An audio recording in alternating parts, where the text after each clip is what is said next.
सो last time हमने principle of inclusion and exclusion discuss किया था। और principle of inclusion and exclusion किस लिए होता है? To count number of elements in union of more than 2 और 3 sets. Okay, so principle of inclusion and exclusion का जो फार्मूला था वो जनरल फार्मूला है, उसको आप यूज़ कर सकते हो to count number of elements in union of any number of sets. ठीक है, उसका प्रूफ भी देखा था हमने और कुछ रिजल्ट्स भी देखे थे। तो principal of inclusion and exclusion के लिए जनरल रिजल्ट हमने ये देखा था, इसका प्रूफ भी हमने बाय इंडक्शन डिस्कस किया था। So any number of sets के लिए ये ट्रू है। अगर आपको यहाँ पर नंबर ऑफ सेट्स 3 है तो 3 के लिए अकॉर्डिंगली इसमें से टर्म्स ये बीच में जब minus plus alternate minus plus आएंगे। सो फर्स्ट वाली जो टर्म है उसमें समेशन है plus then minus then plus then minus. So I hope कि ये वाला जो आप फार्मूला है ये मैंने अच्छे से एक्सप्लेन कर दिया था last time. So for example जैसे 4 सेट्स के लिए लिखना हो तो 4 सेट्स के लिए फार्मूला क्या होगा? Can anybody tell what should be the formula for union of 4 sets, number of elements in union of 4 sets? बोलिए, कोई बता सकता है? बोलिए, number of elements in union of 4 sets. हाँ,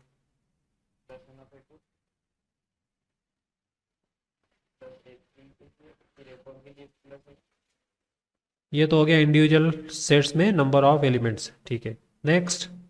हाँ, नंबर ऑफ, तो कितने होंगे ये पेयर वाइज जो इंटरसेक्शन है वो 4C2, 4 सेट्स हैं उनमें से 2 लेना है। तो कितने होंगे ये? 4C2 कितना होता है? 6। सो ये टोटल जो 2 सेट्स में इंटरसेक्शन में वो 6 टर्म्स होंगी इसमें। ठीक है, देन माइनस वाला हो गया प्लस, और now you have to take 3 sets. तो 3 सेट्स में A1 intersection A2 intersection A3, ये हो गई एक term. Then number of elements in A1 A2 A3 A4, इस तरह से हो गई। तो ये कितनी होंगी टर्म्स? 3 लेना है, 4। सो ये भी 4 टर्म्स आएंगी और लास्ट में minus number of elements in A1 intersection A2 intersection A3 intersection A4। सो ये अल्टरनेट प्लस माइनस चलेंगे। ये फर्स्ट वाली जो समेशन है इसमें प्लस है सारे, उसके बाद में जो नेक्स्ट वाले आ रहे हैं पेयर वाइज इंटरसेक्शन वो नेगेटिव है, ऐसे 6 आएंगे। फिर ये आएंगे 4, इसके आगे और टर्म्स आएंगी 4 टर्म्स, और ये लास्ट में नेगेटिव। तो ये फार्मूला जनरल फार्मूला है, you can write down this formula for any number of sets. तो ये प्रिंसिपल ऑफ इंक्लूजन का जनरल फार्मूला है। फिर हमने कुछ इसके रिजल्ट्स भी देखे थे, few more results on number of elements in sets. So number of elements in not in A, complement में इस तरह से लिखते हैं हम। So this is number of elements outside of this set, the number of elements in A only, if you are given only 2 sets, the number of elements in A only. So number of elements not in B but only in A. Number of elements in none of the sets, 2 set दिए उनमें से किसी भी set में element नहीं हो, सो union जितने elements हैं उनको माइनस कर देते हैं हम। Number of elements in exactly 2 of the sets A B and C। So exactly 2 के लिए ये नोटेशन है। सो एग्जैक्टली 2 का मीनिंग है A and B but not in C, union A and C but not in B, and B and C but not in A. So when you simplify this using set theoretic identities, you get this formula. Okay, so simplification may we are not interested. This is the formula.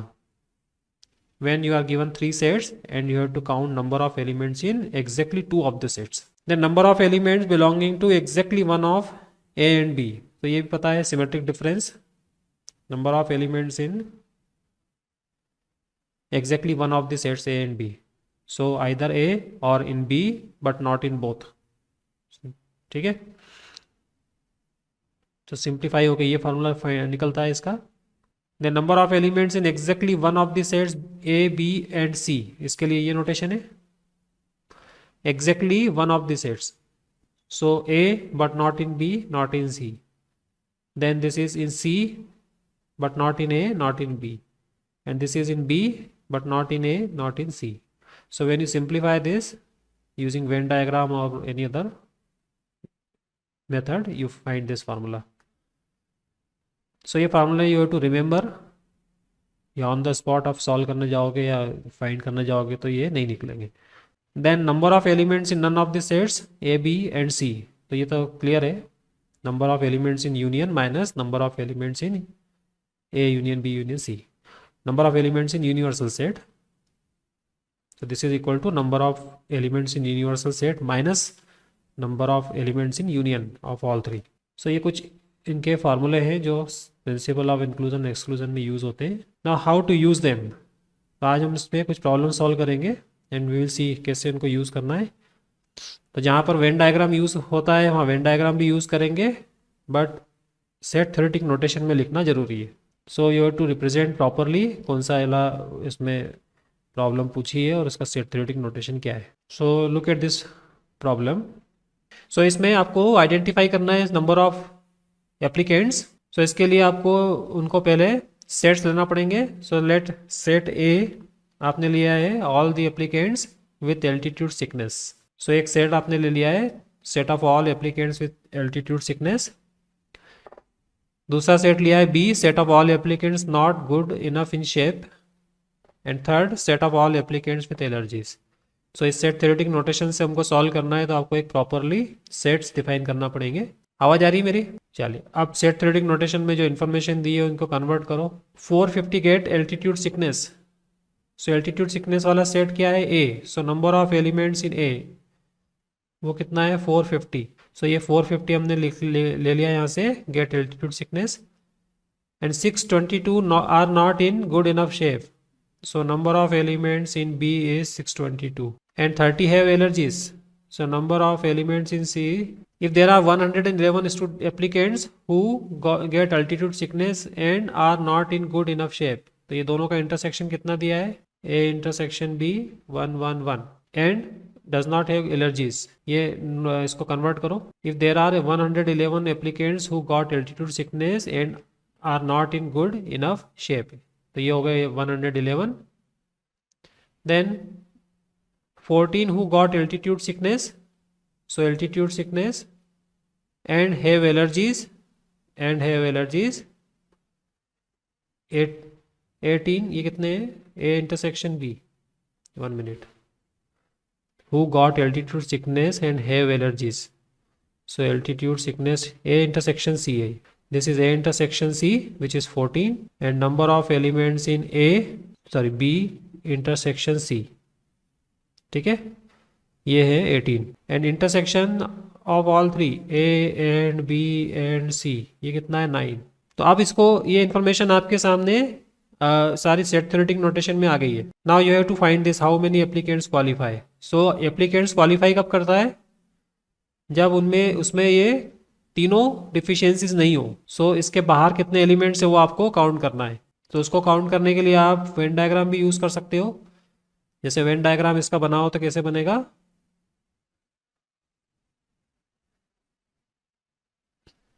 ये हो गया आपके पास में A B and C. So Venn diagram में ये information जल्दी से रखो.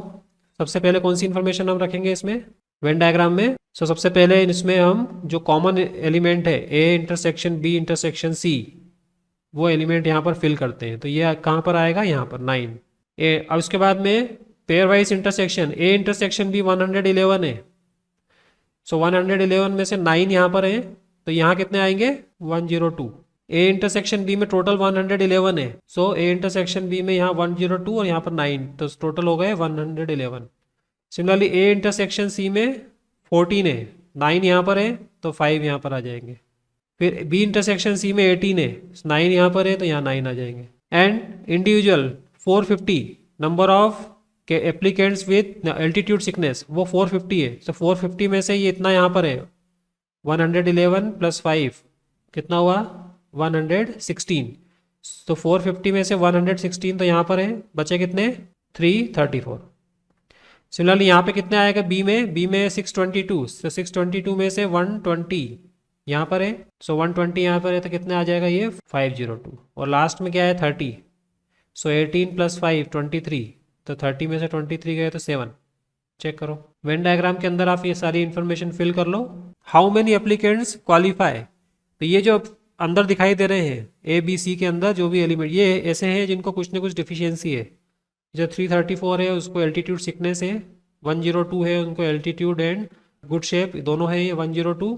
तो इनमें से जितने भी हैं कैंडिडेट्स वो क्वालिफाई नहीं करेंगे, जो इस सर्कल के अंदर दिखाई दे रहे हैं जितने भी एलिमेंट्स या कैंडिडेट्स, ये क्वालिफाई नहीं करेंगे। सो हु विल क्वालिफाई, जो इसके बाहर है 1000 में से माइनस कर दो। सो 1000 में से हमने ये माइनस कर दिया, 334 minus 102 minus 9 minus 9 minus 502 minus 5 minus 7। Check करो जरा। सो कौन क्वालिफाई कौन करेगा, जो इन तीनों में से कुछ कोई भी डिफिशियंसी नहीं हो। So outside of this circles वो सारे क्वालिफाई करेंगे। सो वो कैसे फाइंड करेंगे हम, टोटल दिए हैं 1000, तो यहाँ पर आप ये भी नोट कर सकते हो, number of elements in the universal set is 1000। तो ये तो हो गया, वेन डायग्राम देख के आप बता सकते हो। Similarly how many got rejected due to exactly 2 of the deficiencies, तो ये तो फर्स्ट हो गया जो आपने वेन डायग्राम से वेरीफाई कर लिया, जो भी आ जाएगा। Second, how many got rejected due to exactly 2 of the deficiencies, so exactly 2 वाले कितने हैं, ठीक है, एग्जैक्टली 102 प्लस 9 प्लस 5। और थर्ड वाला क्या है, how many got rejected due to exactly 1 of the deficiencies, exactly 1।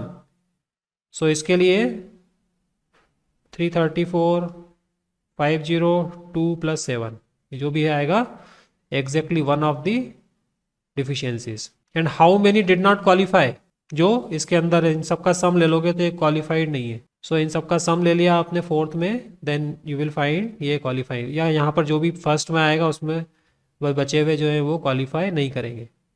यहाँ पर आपको फिगर मिलेगा क्वालिफाइड, इस बचे हुए जो भी हैं वो दे विल नॉट क्वालिफाई। तो यहाँ से भी आप फाइंड कर सकते हो 334 plus 102 plus and so on सारा। तो ऐसे जो कैंडिडेट है वो यहाँ से लेकर यहाँ तक है जो क्वालिफाई नहीं करते। सम ले लो इसका। सो वेन डायग्राम के through it is very easy, Venn diagram को देखकर आप आंसर फटाफट लिख सकते हो। सो आंसर लिखना ही सफिशिएंट नहीं है, you have to write in set theoretic notation. अब सेट थ्योरेटिक नोटेशन यूज़ करके कैसे करेंगे वो हम लिखते हैं। तो ये मैंने इन्फॉर्मेशन सारी यहाँ लिखी हुई है, this is using set theoretic notations. Sets A B C हमने ले लिए, number of elements in universal set and so on. अब first, an applicant qualifies if and only if this applicant does not get altitude sickness, is in good shape and does not have allergies। मतलब तीनों ही नहीं होना चाहिए। इसका मतलब है not A, not B, not C, number of elements not in A, ये हमको फाइंड करना है। Not in A, not in B, not in C, ठीक है। So number of elements in universal set minus number of elements in A union B union C. So set theoretic notation में इसको इस तरह से लिखेंगे हम, ये यूनियन है, यहाँ पर गलत लिखा है union. So when you simplify this taking union, union का फार्मूला क्या है, A union B union C का, number of elements in A plus number of elements in B plus number of elements in C minus number of elements in A and B, number of elements in A and C plus number of elements in B and C plus number of elements in all three. तो इसको हमने principle of inclusion and exclusion से 3 sets के लिए formula लिखा है। Now you can write down everything and simplify। तो ये सारी इंफॉर्मेशन आपके पास है। सो टोटल 32 स्टूडेंट कैंडिडेट्स ऐसे हैं, एप्लीकेंट्स ऐसे हैं जो क्वालिफाई करते हैं, बाकी सभी में कुछ न किसी तरह की डिफिशियंसी है। So out of 1000 only 32 qualify. Then second क्या है, number of applicants got rejected due to exactly 2 of the deficiencies. तो 2 ऑफ द डिफिशियंसीज का मतलब है A intersection B not in C, then B intersection A, B intersection C not in A, इस तरह से। इसका फार्मूला भी मैंने ऊपर लिखा है। सो विदाउट यूजिंग वेन डायग्राम, अगर आप वेन डायग्राम यूज नहीं कर रहे हो तो ये आपको इस तरह से फाइंड करना है। Everything is given. So total 116 ऐसे एप्लीकेंट्स से जो रिजेक्ट हुए एग्जैक्टली 2 ऑफ द डिफिशियंसीज, ये हमने फाइंड करके भी देख लिया है वेन डायग्राम से। तो आप ये भी कर सकते हो कि वेन डायग्राम से पहले वेरीफाई कर लो कि ये रिजल्ट्स ये आएंगे और इनको भी सेट थ्योरेटिक नोटेशन में लिख दो। The number of applicants got rejected due to exactly 1 of the deficiencies. So exactly 1 of the deficiencies के लिए नोटेशन ये है, A not intersection B not intersection C. तो ये नंबर ऑफ कैंडिडेट्स हैं, एप्लीकेंट्स हैं, जिसमें सिर्फ डिफिशियंसी सी है, ये है सिर्फ डिफिशियंसी ए वाले, ये है सिर्फ डिफिशियंसी बी वाले। तो ये एल्टीट्यूड सिकनेस वाले, सॉरी ये एलर्जीज वाले हैं एग्जैक्टली 1, ये एल्टीट्यूड सिकनेस वाले हैं, और ये not in good shape number of applicants. So इसके लिए जो फार्मूला है वो मैंने आपको ऊपर लिख के दिया है। So everything is given, you can simplify. So total 843 ऐसे हैं जो exactly one of the deficiencies के कारण रिजेक्ट होते हैं, जिनमें एक न एक डिफिशियंसी है, एग्जैक्टली 1 है। Then the number of applicants who did not qualify, did not qualify का मीनिंग है जिसमें कोई ना कोई डिफिशियंसी है, तो सारे ऐड करना पड़ेंगे, एग्जैक्टली 1 वाले, एग्जैक्टली 2 वाले एंड देन 3 वाले। सो डायरेक्ट आप 1000 में से वो जो क्वालिफाई किए हैं उनको माइनस कर दो, तो 968 आ जाएंगे। 1000 माइनस 32, तो 32 ऐसे हैं जो हमने पहले ही फाइंड कर लिए थे जो क्वालिफाई करते हैं।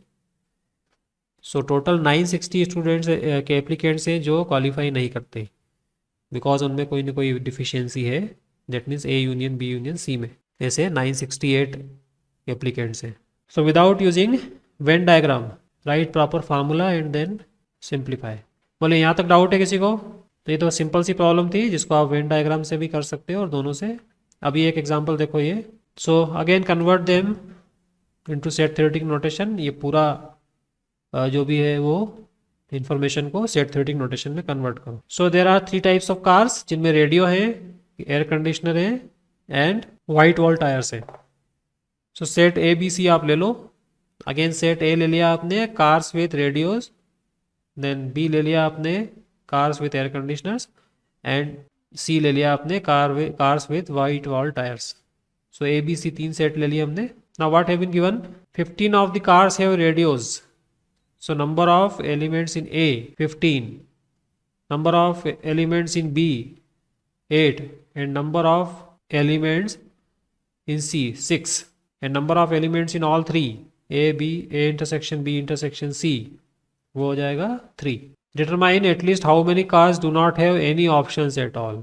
तो इतनी सी इंफॉर्मेशन से आपको बताना है कि कितनी कार्स ऐसी है जिनमें कोई ऑप्शंस नहीं है एटलीस्ट। सो कन्वर्ट करो इसको पहले।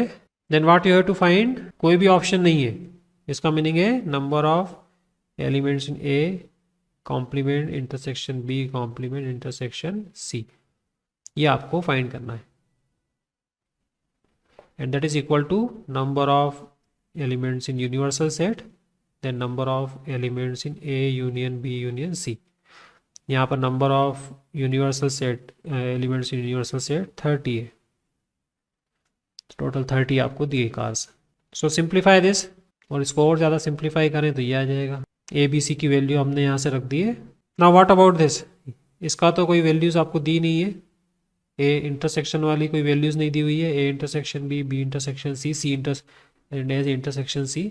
सो there is nothing given about intersections pair wise. So how to replace this, or how to find this sum, number of elements in A intersection B, B intersection C and C A intersection C. So इसको find करने के लिए आपको intersection की property use करना पड़ेगी। सो आपको मालूम है A intersection B intersection C, ये सबसेट किसका होता है? A इंटरसेक्शन B का। Is it true? A intersection B intersection C subset of A intersection B, and also it is subset of A intersection C. अगर आप when diagram भी बनाओगे तो आपको क्लियरली मालूम पड़ जाएगा। इन तीनों में कॉमन होता है A intersection B intersection C, तो इसको आप विजुलाइज भी कर सकते हो। ये है ए, ये है बी, ये है C. So A intersection B intersection C ये रहा, तीनों में कॉमन है।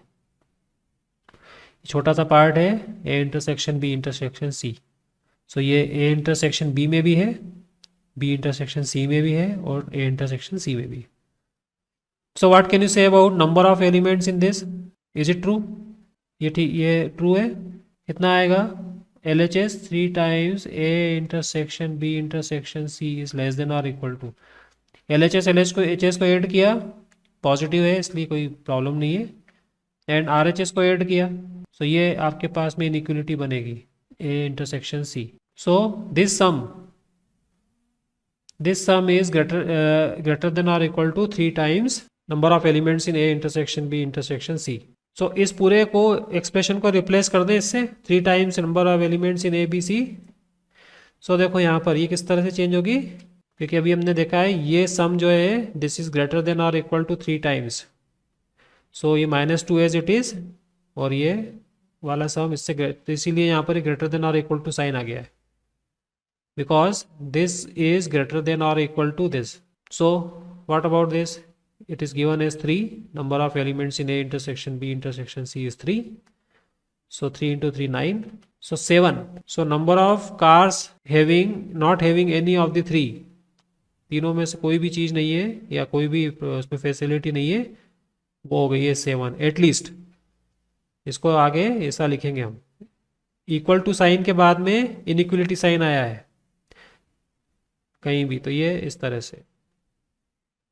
सो एटलीस्ट 7 कार्स ऐसी हैं जिनमें किसी भी तरह की कोई फैसिलिटी नहीं है, ना तो एयर कंडीशनर है, ना वाइट वॉल टायर्स है, ना रेडियोस।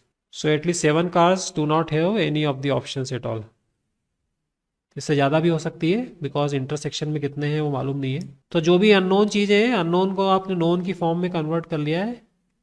सो अननोन है, कुछ नहीं दिया हो तो उसको ट्राई करो कि आप कन्वर्ट कर लो नोन की फॉर्म में। सो अननोन था हमारे पास में ये इंटरसेक्शन पेयर वाइज, उसको हमने नोन की फॉर्म में कन्वर्ट किया है, इंटरसेक्शन ऑफ ऑल 3। चलिए एक और एग्जांपल देखो ये। सो अगेन 3 टाइप्स के, वहाँ पर अम्यूजमेंट पार्क में 3 टाइप्स की राइड है, merry go round, roller coaster and Ferris wheel. So आपको इसमें 3 अलग अलग सेट लेना पड़ेंगे, ठीक है। सो आपने मेरी गो राउंड वाला एक सेट लिया। So let M set of students taking ride on merry go round, इसमें ऐसे स्टूडेंट्स हैं जिन्होंने मेरी गो राउंड पर राइड किया है। आर आपने ले लिया है रोलर कोस्टर पर, ठीक है, set of elements taking ride on roller coaster. And set of F लिया है आपने, set of students taking ride on Ferris wheel. तो ये तो हो गए 3 अलग अलग सेट। अब आप इसको कन्वर्ट करो सेट थ्योरेटिक नोटेशन में। It is known that 20 of them have taken all the 3 rides and 55 of them have taken at least 2 of the 3 rides, ठीक है। सो ये आपको दिया है number of students taking all 3 rides, वो है 20। सो 20 स्टूडेंट्स के लिए ये नोटेशन है। And at least 2 of the rides, so at least 2 के लिए ये नोटेशन है। एटलीस्ट 2 का मीनिंग है कि यहाँ पर आप number of students taking rides on merry go round and roller coaster only, not on Ferris wheel. Then ये हो गया merry go round and Ferris wheel, number of students. And ये हो गया है roller coaster and Ferris wheel. And ये हो गया है ऑल 3। सो ये जो समेशन है, this summation gives at least 2 of the rides, number of students taking at least 2 of the rides, वो 55 गिवन है। So from here you can find number of students taking exactly 2 rides. So exactly 2 rides वाले कितने हो गए, 35। यहाँ आपने 20 रख दिया, 35। सो 35 स्टूडेंट्स ऐसे हैं जिन्होंने एग्जैक्टली 2 राइड्स लिए, एंड 20 ऐसे हैं जिन्होंने एग्जैक्टली 3 राइड्स लिए। तो 2 राइड्स और 3 राइड्स वाले स्टूडेंट्स हमने आइडेंटिफाई कर लिए, 20 ये हैं, 35 ये। अब बचे क्या आपको, number of students taking exactly 1 ride, वो आपको और फाइंड करना है, ठीक है। 2 राइड्स एंड 3 राइड्स वाले हमने अलग कर लिए, अब एग्जैक्टली 1 वाले आपको फाइंड करना है। सो एग्जैक्टली 1 वाले कैसे फाइंड करेंगे हम, जो टोटल बिल आया है, टोटल बिल है $70 का, और एक राइड की कॉस्ट है $0.5। तो इससे हम जो है वो एस्टिमेट करेंगे number of student taking single ride only. So total number of rides कितने हो जाएंगे, due to students taking all 3 rides and exactly 2 of the 3 rides.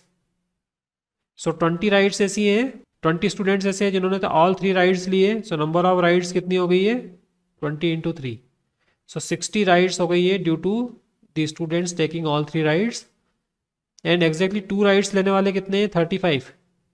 So 35 into 2। So total number of rides due to exactly 3 rides and exactly 2 rides, वो हो गई 130।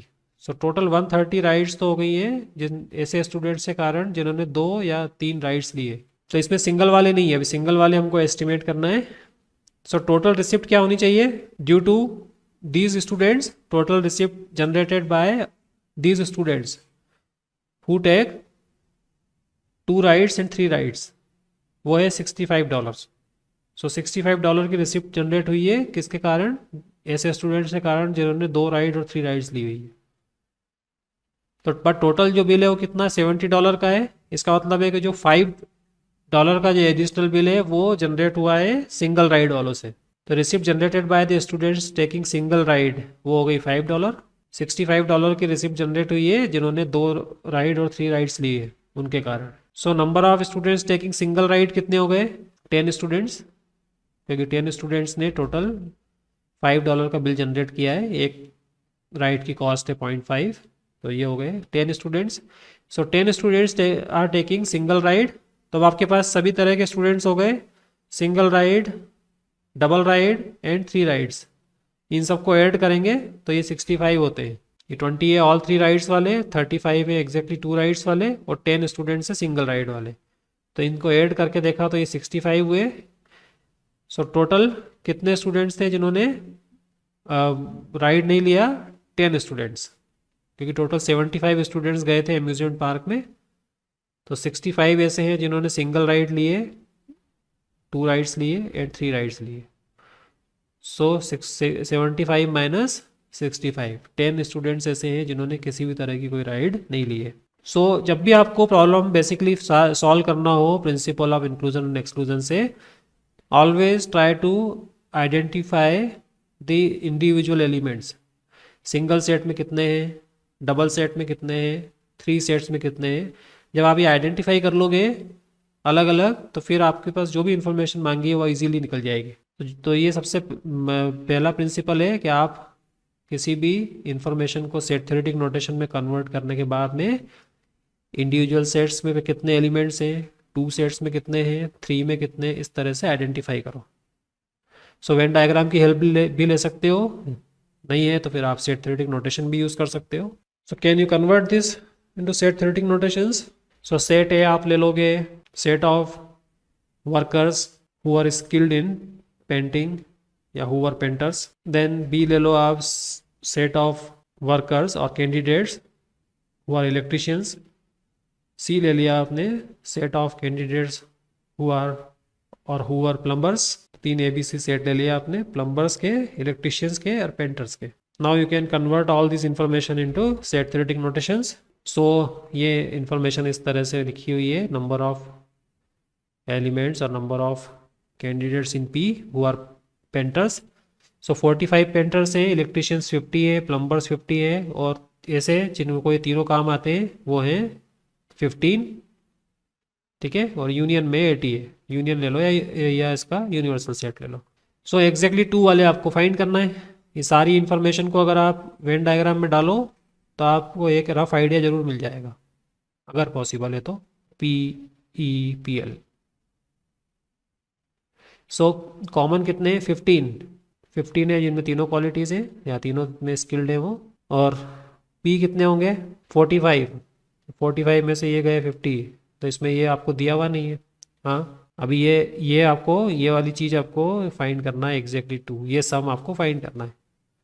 तो x + y + z ले लो, इसको आप ले लो x, y एंड z, ऐसा भी कर सकते हैं। सो P में कितना है? 45 ना, 45 है P। सो 45 माइनस 15 होगा 30 माइनस, तो ये वाला हो जाएगा 30 माइनस x माइनस y, ठीक है। ये हो जाएगा 50 हो जाएगा 35 माइनस y माइनस z, तो ये कितना हो जाएगा? PL, ये हो जाएगा 35 माइनस x माइनस z। तो ये इस तरह से इक्वेशन बनेगी। सो एग्जैक्टली 2 एरियाज कैसे हम फाइंड करेंगे? सेट थ्योरेटिक नोटेशन में करना है आपको। तो सेट थ्योरेटिक नोटेशन में ये नोटेशन है, एग्जैक्टली 2 वाले ये कैंडिडेट्स होंगे, इनको आपने सेट थ्योरेटिक नोटेशन से इस तरह से लिखा है, तो ये चीज़ आपको फाइंड करना है। सो एग्जैक्टली 2 वाले हमने एक्सप्रेशन लिख के उसको सिंप्लीफाई किया। नाउ 80 दिया हुआ है आपको यूनियन में, तो यूनियन की जो है फार्मूला प्रिंसिपल ऑफ इंक्लूजन और एक्सक्लूजन वो यूज़ कर लो। तो ये यूनियन वाला फार्मूला हमने यूज़ कर लिया, ये आपके पास में निकल के आ गया। सो टोटल कितना आया? ये 35। 80 माइनस 45। ठीक है, सो 35 कैंडिडेट्स ऐसे हैं जिनमें किसी भी तरह एग्जैक्टली 2 स्किल्स हैं, एग्जैक्टली 2 स्किल्स। सो यहाँ से ये हमने इसकी वैल्यू फाइंड कर ली है, इसकी वैल्यू आई है 80। सो 80 को यहाँ पर रख दिया हमने, 80 माइनस 45। सो एग्जैक्टली 2 स्किल्स वाले जिनमें एग्जैक्टली 2 स्किल्स है वो है 35। सो दोनों तरीके से कर सकते हो, वेन डायग्राम से भी कर सकते हो, इससे भी कर सकते हो, but set theoretic notation preferable है। वेन डायग्राम की आप हेल्प ले सकते हो just to verify the result. समझ में आया principle of inclusion and exclusion कैसे यूज़ करना है? सो बेसिक प्रिंसिपल क्या है, आपको सारे एलिमेंट्स अलग अलग आइडेंटिफाई करते आने चाहिए। 2 में कितने हैं, 1 में कितने हैं, 3 में कितने, इस तरह से आपको आइडेंटिफाई करना है प्रॉपर नोटेशन लिखने के बाद।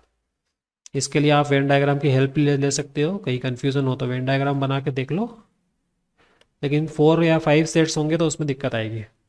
तो this is principal of inclusion and exclusion, इसका ये यूज़ है।